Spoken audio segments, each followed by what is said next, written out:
Doctor Amar వాళ్ళ దగ్గరకు వచ్చి బాగా స్పృహలోకి వచ్చిందని చెప్పడంతో అమర్ పిల్లలు రామూర్తి వీళ్ళంతా కూడా చాలా సంతోషపడుతూ ఉంటారు. బాగిని చూడడం కోసం అని చెప్పి లోపలికి వెళ్తారు. ఇకప్పుడు అంజు ఇప్పుడు ఎలా ఉంది మిస్సమ్మ అని చెప్పి బాగిని అడుగుతూ ఉంటే బాగుందని చెప్పి బాగి అంటూ ఉంటుంది.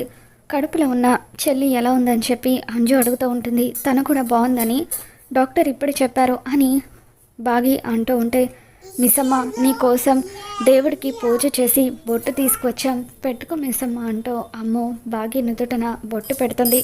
ఇక ఆ తర్వాత రామ్మూర్తి అమ్మ బాగి ఎవరో బ్లాక్ మ్యాన్ వచ్చి నీ మీద విషప్రయోగం చేశాడట కదా అని చెప్పి అడుగుతూ ఉంటే అప్పుడు బాగి జరిగిందంతా కూడా గుర్తు చేసుకుంటూ ఉంటుంది.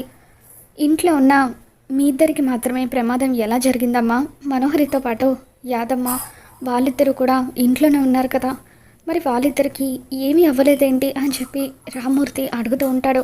ఇక దాంతో అమర్ చాలా సీరియస్గా బయట నిలబడి ఉన్న మనోహరి దగ్గరికి వెళ్తూ ఉంటే మనోహరి వణికిపోతూ ఉంటుంది. మరి రాబోతున్న ఎపిసోడ్లో మనోహరి కుట్ర గురించి అమర్ కనిపెట్టగలుగుతాడా? ఏం జరగబోతుందో మళ్ళీ మన ఛానల్లో తెలుసుకుందాం. ఈ వీడియో మీకు నచ్చినట్లయితే తప్పకుండా లైక్ చేయండి.